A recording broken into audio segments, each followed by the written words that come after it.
Muy bien, niños. Entonces, para entender la fisiología de los trastornos ácido-base, tenemos que tener la fórmula más importante para esto, ¿no? Para empezar es esta. CO2 más agua se cataliza por una enzima que se llama anhidrasa carbónica, que prácticamente se encuentra en todos los tejidos. Esto puede producir una cosa que se llama H2CO3, mejor conocido como ácido carbónico. Esto es importante porque de hecho se cree que parte de las emisiones de carbono que hacemos por la industrialización pues ha sido de los principales motivos por los cuales está el calentamiento global. Así que y coman, sean un poquito más veganos. Y esto se puede disociar porque es un ácido débil en el hidrogenión y bicarbonato. Ahora sepan que estas reacciones son totalmente bidireccionales, son reversibles en todo sentido de la palabra. Entonces, solamente vamos a hacer énfasis en anhidrasa carbónica. Y curiosamente el cuerpo es tan brillante que puede balancear ambos lados de la ecuación. Tenemos un control principalmente sobre el CO2 bueno, principalmente CO2, y número 2 sobre el lado derecho de la ecuación, que son los hidrogeniones y el bicarbonato. Para empezar, del lado izquierdo, para el control del CO2 y el agua, está principalmente dado por el pulmón. Esto debido al control que tiene sobre el CO2. Más adelante explicaremos cómo es que funciona, pero sepan que este mecanismo, a pesar de que no es el más potente, sí es el más rápido que tenemos. O sea que no es raro que en situaciones de acidosis o alcalosis de manera aguda, pues tengan taquipnea o bradipnea, ¿no? Solamente para esquematizar esto. También en el caso de la hidrogenión y el bicarbonato, están regulados principalmente por el riñón, Esto pues lo explico en el video de células intercalares alfa y beta, cómo es que lo hacen, pero a pesar de que no son las formas más rápidas, sí es la más potente que tenemos y más duradera, de hecho a largo plazo, más potente. Para que eso tenga sentido, pues tenemos que recordar algunos valores normales de cada cosa. Primero, no tienen que saberlos todos, pero tienen que saber algunos que les va a ser un parteaguas para lo que viene. Entonces, sepan cuál es el valor normal del pH. ¿Cuánto es el valor normal del pH? De 7.4 más menos 7.35 a 0.05. 7.45. Entonces, vamos a poner aquí de manera de resumen 7.4. También dijimos que el CO2, la presión parcial de CO2, ¿cuánto es el valor normal? 26 a Más o menos, 44. así es, son como de 25 hasta 40 y tantos, ¿no? Pero vamos a poner que el valor normal es de 40 milímetros de mercurio, ¿sale? Y para finalizar, tenemos por acá que el bicarbonato, si cumple con la regla de los 4 que comentamos anteriormente, es de 24 equivalentes, pero bajas de 22 De hasta 20 a 28. Ajá, depende del libro, ¿no? Pero sí pueden variar un poquito. Y por ejemplo, ¿qué valores agarramos para los ejercicios? Estos nomás, 7.4, Esos. 40, ajá. ¿Más menos 5 o no? Así es, más o Ok. menos 5, sí. Ok, niños, entonces ya tienen acá esto es muy importante, y yo les recomiendo que lo escriban antes que nada cuando vayan a empezar a resolver los ejercicios en su examen. Ahora, tenemos que saber cuál es el pH normal. Ya me dijeron acertadamente que el pH normal es de 7.4. Ahora sepan que mientras menos cantidad de pH tengamos, ¿cómo se le llama el trastorno? Menos pH. Así es, menos pH. Y en caso de que yo tenga mayor cantidad de pH, le llamamos alcalosis, que es el trastorno, ¿no? Obviamente es una introducción muy breve porque luego explicaremos las diferencias que hay uno con otro, pero hasta ahorita todo bien, ¿no? También les van a preguntar cómo se calcula el pH. De hecho, el pH normalmente se define como el logaritmo negativo de la cantidad de hidrogeniones. Eso es importante porque gracias a esta relación de logaritmo negativo nos explica lo siguiente. Significa que, como es negativo, mientras más tenga yo hidrogeniones, menos el pH por este signo negativo. Y al revés, mientras más hidrogenión tengas por este signo negativo, más pH también vas a tener, ¿sale? Entonces, así es como se define todo esto. Yo puedo también tener una definición muy práctica de lo que es un ácido. Un ácido es toda aquella sustancia que en una solución pueda liberar o incrementar la cantidad de hidrogeniones en solución. O sea que normalmente lo encontramos así, AH. Pero en solución lo encontramos como A negativo y liberó el hidrogenio, ¿sale? Entonces, eso es importante porque nos da una diferencia muy, muy relevante. Entonces, AH vendría siendo en el entorno. Por ejemplo, tú puedes comprar ácido clorhídrico pegado, ¿no? Pero en el cuerpo, o sea, en solución, te recuerden que el cuerpo está hecho 60% de agua, pues, o sea, en el cuerpo está el hidrógeno y el cloro, no están como ácido clorhídrico. Así como esto, por ejemplo, sería ácido láctico, pero aquí se llamaría lactato y el hidrogenión. Entonces, nomás es la nomenclatura, pero sepan que en el cuerpo se encuentra realmente así, ¿sale? Entonces, para fines prácticos, debido a que el CO2 tiene el potencial de convertirse en un ácido y por consecuente liberar hidrogeniones, conocemos que el CO2 es igual a un ácido volátil. Entonces, el CO2 es un ácido volátil. Entonces, muy importante. Sepan que el CO2 es un ácido, para empezar. También recordemos que en el caso particular de las bases, una base es toda aquella sustancia que pueda liberar grupos hidroxilo y que por consecuente pueda disminuir la cantidad de hidrogenos al precipitarse y convertirlos en agua. El mejor ejemplo que tenemos por acá, por mucho, es el bicarbonato. Entonces, quiero que piensen que bicarbonato significa base o que tiende hacia la alcalosis, ¿sale? Sí. Muy bien. Bicarbonato tiende hacia la alcalosis. Entonces, esto al revés va a encargarse de, lo encontramos separados del hidrogenión, pero que en solución están juntos, ¿no? Como BH. Ya lo quitó del medio. Es decir, solamente el protón libre es el que puede ejercer el efecto de la acidez, ¿sale? Y para terminar este concepto, tenemos otro que es los famosos buffers o amortiguadores. Entonces, esto puede tender hacia la acidez o hacia lo básico para contar, por ejemplo, si estás en un medio muy ácido, quita hidrogeniones. Si estás en un medio muy básico, libera hidrogeniones. Entonces, la idea es que quiere tratar de acercarse lo más cercano posible al equilibrio de 7.4. Siempre va a tratar de lograr esta meta, ¿no? Entonces puede comportarse como ambos. Esto es importante para ustedes porque las preguntas de examen es ¿cuál es el mejor amortiguador en el líquido intracelular? ¿Cuál es el mejor amortiguador en líquido extracelular? ¿Y cuál es el mejor amortiguador en orina? El mejor amortiguador que tenemos a la fecha en líquido intracelular por mucho son las proteínas. De hecho, si se acuerdan, cuando estábamos viendo el transporte de oxígeno y de CO2, el hidrogenión era aceptado o secuestrado por la proteína hemoglobina. Entonces, esto es porque tiene muchos grupos COO negativos que se pueden agregar al hidrogenión y se convierte en COOH, ¿no? Entonces, sepan que las proteínas, porque tienen muchos grupos carboxilos, porque tienen muchos aminoácidos, pues por eso lo logran.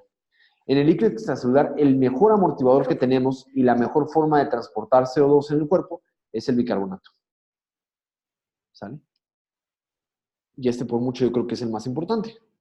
Y en orina, sepan que hay varios. Tenemos por acá los fosfatos, PO4, porque recuerden que cada oxígeno se puede pegar con hidrogenión.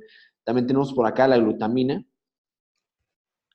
que es el segundo más relevante. A veces puede participar también el NH4. Bien pequeños. ¿Hasta aquí todo bien? Excelente. Pues bueno, esto es todo lo que tienen que saber para entender ahorita los ejercicios ácido-base. Lo siguiente que les voy a explicar es la relación un poquito más desglosada de cómo se hacen los diagnósticos ácido-base. ¿Sale listos? Entonces, para todos los diagnósticos ácidos-base, yo lo aprendí con una mini fórmula, un mini esquema que logré inventarme cuando era estudiante, que es la siguiente manera. Vamos a dividirlo en 4 pasos. Número 1. Para poder saber el nombre del trastorno, es decir, es acidosis o alcalosis, yo tengo que saber primero el pH. Tan, tan. Entonces, con eso yo sé si es acidosis o es una alcalosis. Hasta ahí todo bien, ¿no? Número 2. Tienes que ubicar cuál fue la causa del pH, ¿verdad? Entonces, ahorita no tiene tanto sentido, pero por ejemplo, imagínense que tienes un pH menos de 7.4 de alcalosis, ¿no? Yo normalmente cuando eso pasa le pongo una A grande. Y si algo es más de 7.4 y tiende hacia lo básico o hacia la pues sí, basicidad, le pongo una B, ¿ok? Entonces, hay letras que en este ejercicio inventado les voy a explicar. Entonces, normalmente la causa tiene la misma letra que el pH. Ahorita con los ejercicios va a quedar más claro. Tiene la misma letra que el pH. Tiene la misma letra que el pH. Misma letra que el pH. Muy bien. Misma letra. Ahora, Ahí les va. Si lo que originó el trastorno fue una alteración del CO2, le llamamos respiratoria.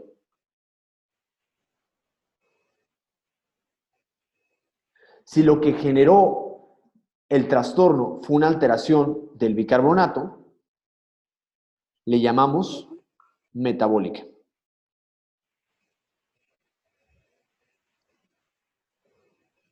¿Hasta ahí todo bien? En el tercer caso, le repito, esto va a quedar claro ya que hagamos ejercicios. El tercer paso es el siguiente, que es siempre o la mayoría de las veces tiene que haber cierto mecanismo que esté compensando. Que por lo regular es un mecanismo fisiológico. Entonces, por lo regular, si este mecanismo fisiológico, que puede ser riñón o pulmón, se está oponiendo al trastorno de base, tiene sentido que tenga la letra opuesta. Es decir, si lo que está originando la acidosis es el pulmón y tienes mucho CO2 y tiende a acidez, pues bueno, tiene mucho sentido que el riñón esté reabsorbiendo mucho bicarbonato. Entonces, ahí les va. Si algo está compensado, va a tener la letra opuesta al pH. ¿Sale? Letra opuesta al pH. Y aquí recordemos que tenemos diferentes mecanismos compensadores. Por ejemplo, este vamos a decir que es un alveolo. Y esto va a ser un riñón. Entonces, recordemos que normalmente el objetivo del pulmón es meter qué gas y sacar qué gas. Sacar CO2 y meter oxígeno, ¿no? Entonces, ahorita vamos a quitar la parte del oxígeno. El objetivo va a ser eliminar CO2 del cuerpo. Entonces, tiene sentido si yo les digo que cuando hiperventilamos, metemos mucho oxígeno, pero también sacamos mucho CO2. Entonces, yo puedo poner la siguiente relación, que normalmente la correlación con la ventilación es inversamente proporcional a la cantidad de CO2. Es decir, en un paciente que hiperventila debería tener hipocapnia, o bajas cantidades de CO2, así como si uno hipoventila, estaría reteniendo CO2, ¿sale? Normalmente para barrer prácticamente todos los niveles de CO2 que tengamos en el alveolo, ocupamos 16 hiperventilaciones antes de lograrlo. Y entonces, si tuviéramos una acidosis, lo lógico sería, como queremos quitar el CO2, sería hiperventilación y bajos niveles de CO2, por ejemplo.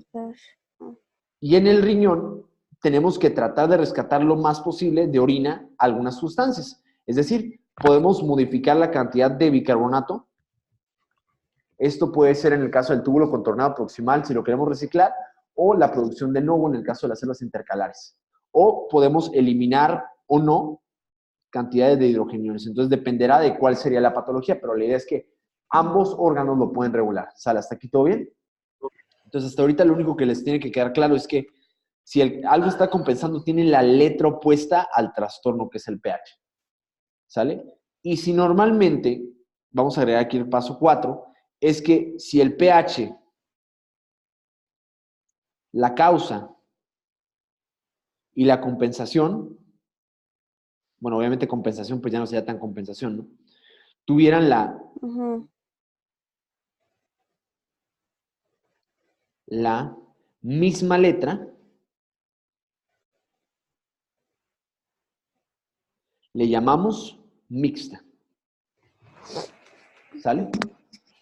Entonces, este tipo de diagnósticos lo hacemos con gasometrías, es decir, tienen que, por ejemplo, más o menos en la arteria radial sacar como una agujita que tenga heparina, bueno, más bien la jeringa que tenga heparina, le pican, sale disparado del tubito y corren a los laboratorios para que le imprimen una hojita donde miden y ustedes mientras van con el doctor van leyendo la gasometría y ya saben qué diagnóstico tienen cuando llegan ahí con el doctor. Esto les va a servir prácticamente toda su vida como médicos, casi lo puedo asegurar. Entonces, les voy a poner un ejemplo.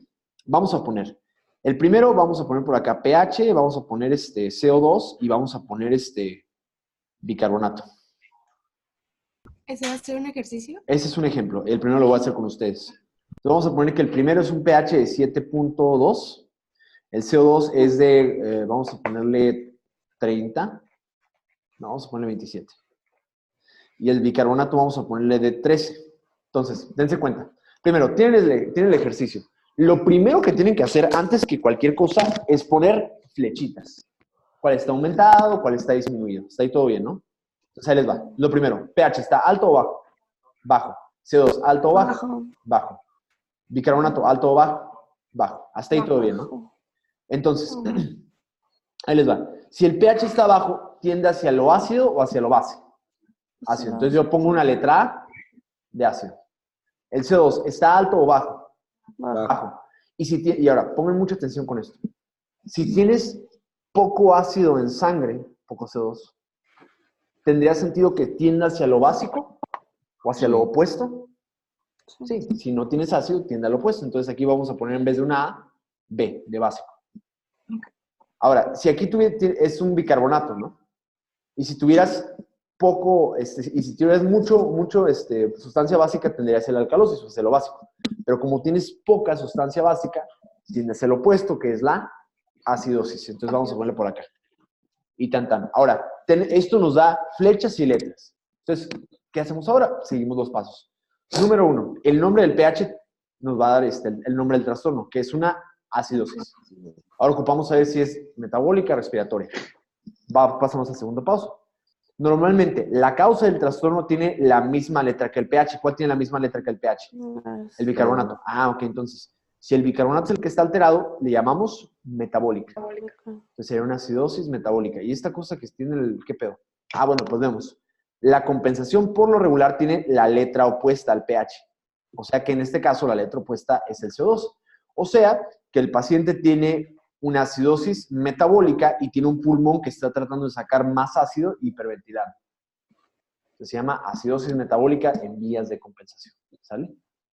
No está compensada realmente hasta, o sea, la compensación real la lograríamos hasta que alcancemos el pH normal, ¿no? Pero pues en este caso, pues no es para fines de ustedes que son estudiantes, pues no que sepan que está en vías de compensación. Bien, niños, ¿está aquí todo claro? Muy bien. Vamos a hacer un par de ejercicios. El siguiente caso, este lo van a hacer ustedes. Les voy a dar un minutito, ¿ok? Les recomiendo que hagan una tabla porque van a hacer varios. Pongan pH, CO2 y bicarbonato y lo van a poner varios. Entonces, pH vamos a ponerle 6.9, CO2 80, bicarbonato de 33. Vamos a darles un minutito. Vamos.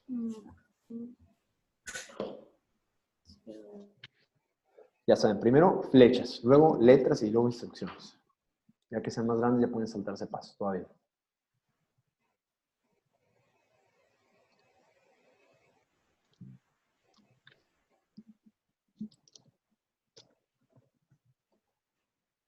Listo. Vamos a esperar un poquito. Ya. ¿Eso se dice? Ok, ahí les va.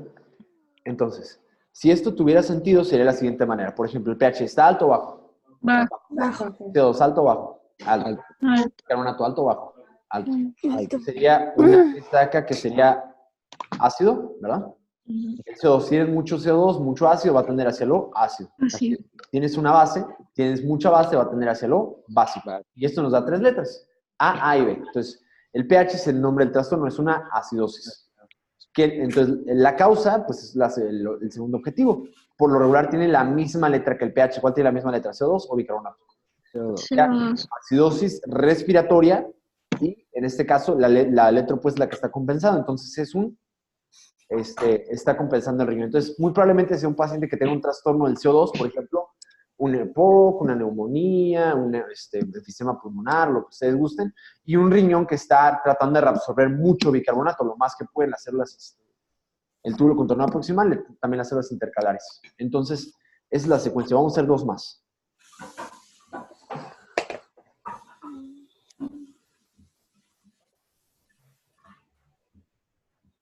Tres más. No, por favor. Aquí está. Ahí está. Listo con mi ejemplo inventado.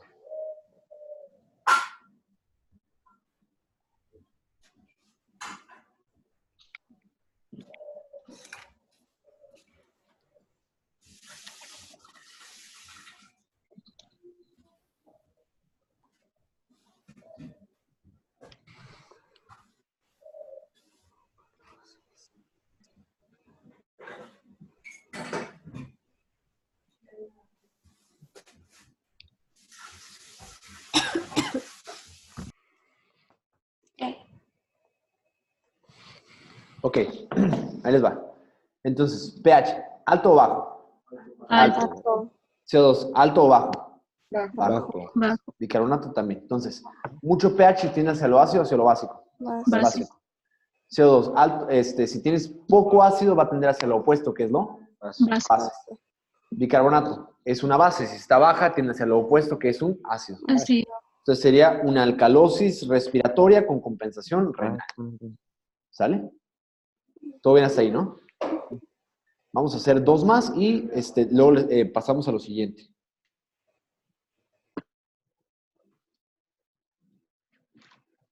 Entonces, siguiente. pH de 7. Vamos a poner, este es un caso real que vi en el hospital. No manches.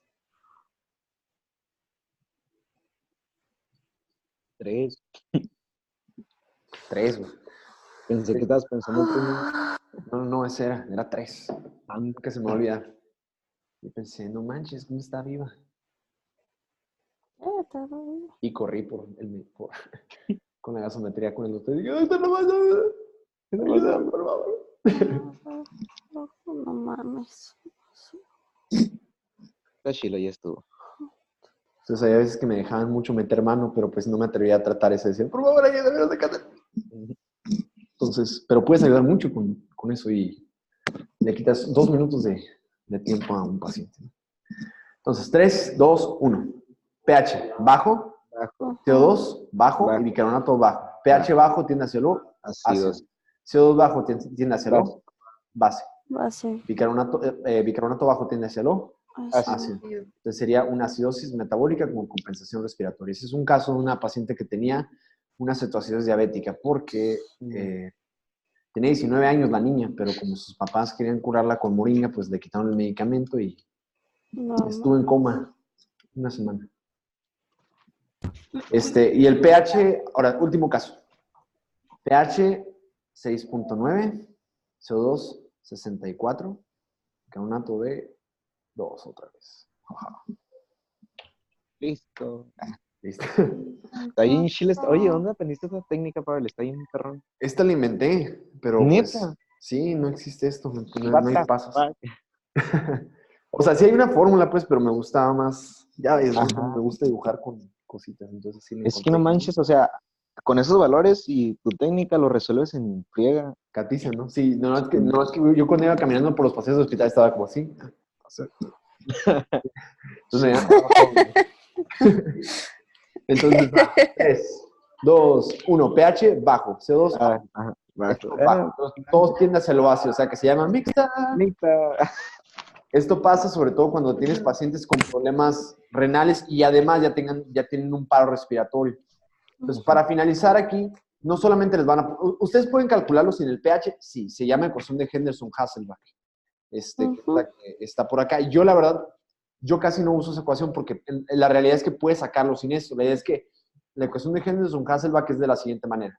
Tienes que sacar una cosa que se llama pKa, que es el coeficiente de disociación, más el logaritmo de la diferencia entre el bicarbonato por 0.03 por la presión parcial de CO2. De nuevo, esto lo vamos a ver ahorita, entonces ahorita voy a regresar rápidamente para acá. Adiós. Pero en el otro escenario que les van a preguntar, que este sí es muy común, les van a poner, ¿cuál de los siguientes casos te puede causar X trastorno? Entonces no solamente es hacer diagnóstico, sino también saber qué cosas originan eso. Entonces vamos a poner por acá el primero. Primero vamos a poner una acidosis metabólica. La acidosis metabólica, ¿cómo esperas el pH? Bajo. Bajo. ¿Cómo esperas el bicarbonato si es la causa? Bajo. Bajo. Y el CO2, si es la compensación, un poco ácido, ¿no? Bajo. Entonces, ¿qué cosas te pueden causar acidosis metabólica? Son prácticamente 2. En caso de que tú tengas un incremento o una ganancia de ácido, que pueden ser en escenarios donde tengas una intoxicación por cetoacidosis diabéticas o cetonas. Uremia, ahorita vamos a mencionar. Por acá hemos mencionado la elevación del BUN, porque acuérdense que si quieren secretar los grupos amino de NH3 de las proteínas por el ciclo de la urea, si no pasa esto, se incrementa el amonio. Entonces, es que no solamente son las cetonas en la diabetes, sino también trastornos del BUN, o sea, hepatopatías, si no puedes producir BUN. O si no, puedes eliminarlo por orina, o sea, nefropatías. Algunos fármacos, como por ejemplo la aspirina o ASA, aspirina puede hacerlo. Cualquier otro medicamento que sea ácido en esencia, aunque la aspirina te puede dar también una alcalosis respiratoria, pero eso no es para ustedes, así que nomás sepan que la aspirina puede ir aquí. Fármacos pueden ser también el alcohol, también el metanol. Y esas son las causas más comunes como tal que tenemos. Entonces, cetonas, hepatopatías, nefropatías, fármacos como aspirina, alcohol o metanol, ¿sale? Entonces, eso es por cualquier ganancia de ácido. Pero también otra causa de acidosis metabólica es por pérdida de bicarbonato. Entonces, la única forma que puedes perder bicarbonato es si no lo absorbes en el intestino, o sea, una diarrea. Esto realmente no le pasa a los pacientes en la vida real, sin embargo, a los niños sí son muy susceptibles a esto, los pediátricos sobre todo. Entonces, sepan que, que a pesar de que hay dos causas para acidosis metabólica, podemos diferenciarlas. Podemos diferenciarlas gracias a una cosa que se llama anion gap o hiato aniónico. El anion gap es la resta sencillamente de las cargas positivas de sangre y las cargas negativas. ¿Se acuerdan que normalmente un ácido tiene carga negativa en sangre? Entonces, si tú tuvieras más aniones de los que esperas en sangre es porque, ganaste un ácido nuevo.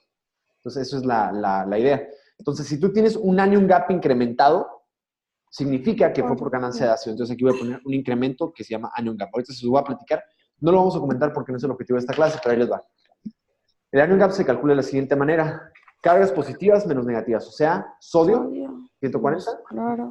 No siempre consideras el potasio. Entonces, vamos a poner sodio menos las negativas, que es cloro y bicarbonato. Entonces, si la diferencia normalmente te debería dar de 8 a 12, es decir, hay de 8 a 12 mil equivalentes negativos que nunca medimos. Pero si son más de esto, significa que metiste algo con carga negativa nuevo a sangre, entonces, como un ácido, ¿no? Entonces, si tienes un anion gap de más de 12, sabemos que la causa de la acidosis metabólica es por ganancia de ácido. Si tienes un anion gap normal, significa que no está ni incrementado ni disminuido. Ese es el caso particular de la diarrea. ¿Sale? Porque es porque hay un transportador que intercala cloro y mete bicarbonato, el que ya vimos que está en muchas partes. En riñón, en la banda 3 del transporte del dióxido de carbono y también en el intestino, ¿sí? Entonces, claro que si esto no funciona porque hay diarrea, pues incrementa mucho el cloro de un lado porque no estás eliminando, no estás absorbiendo lo del otro, ¿no? Entonces, en ese caso, el anion gap está normal, ¿sale? Esto debido al transportador. Y tan. El siguiente es la acidosis, vamos a ponerle respiratoria.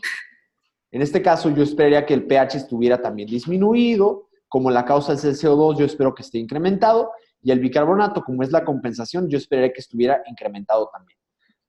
Las causas de esto son todas las neumopatías. Es decir, EPOC, asma, enfisema, ¿sí? La mayoría de las neumopatías. Pero no solamente esto, ¿no? Sino también alguna enfermedad que afecte la placa neuromuscular que pueda, por ejemplo, miastenia gravis, ¿no? Entonces vamos a ponerle por acá miopatías. No solamente esa, pero todas las miopatías. Hay distrofias musculares que se mueren por eso. De hecho, por ejemplo, lo que tenía el Lou Gehrig disease o ALS, que significa amyotrophic lateral sclerosis, que le dio a Stephen Hawking, es una enfermedad de motoneuronas puramente, pero la causa más común de muerte ahí no es, a pesar de que tienen un pulmón funcional, pues es que no pueden hacer que el diafragma se contraiga de manera apropiada y pues se mueren por paro respiratorio, ¿no?